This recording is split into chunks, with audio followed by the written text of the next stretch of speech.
आप सभी। मुझे आशा है आप सभी अच्छे और प्रसन्न होंगे। चलिए आज हम पढ़ते हैं पाठ 10, बच्चों के नए खिलौने।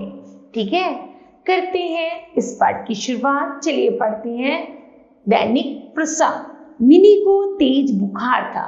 कल तक तो वह बिल्कुल ठीक थी। अचानक उसकी बीमार पड़ने से उसकी माँ को तो परेशानी थी ही, आलोक को भी अपनी बहन की बहुत फिक्र हो रही थी। ऐसा क्यों हुआ?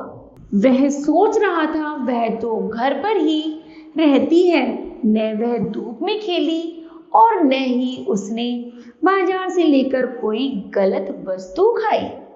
3 वर्ष की मिनी का यूं बीमार होना उसके लिए चिंता का विषय बन गया।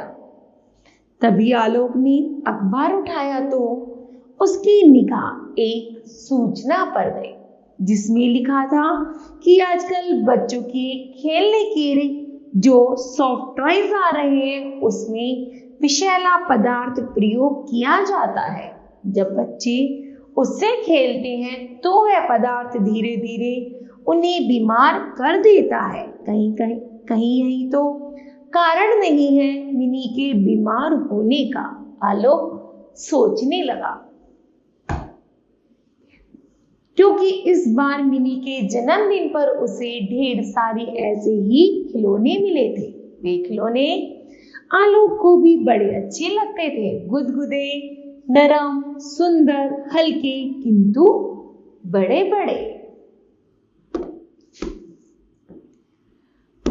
मिनी भी इन खिलौनों से बड़ा प्यार करती थी। भालू को तो वह अपने पास ही सुलाती और गुड़िया को तो वह हर पल गले से लगाए रखती। वह प्यार से उन्हें चूमती भी रहती थी।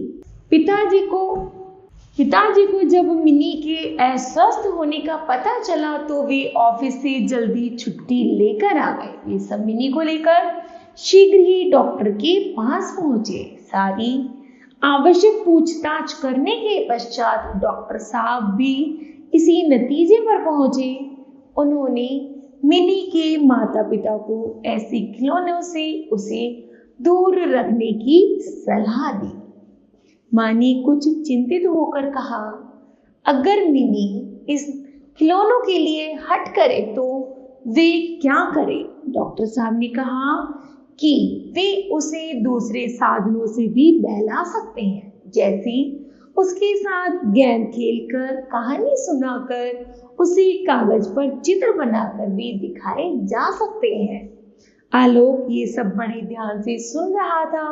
वह सोच रहा था कि कल वह ये सारी बातें अपनी कक्षा में अपने मित्रों को भी बताएगा। ठीक है, इस तरह बच्चों यह पाठ समाप्त होता है। मुझे आशा है कि आप सभी को यह पाठ समझ आया होगा। धन्यवाद।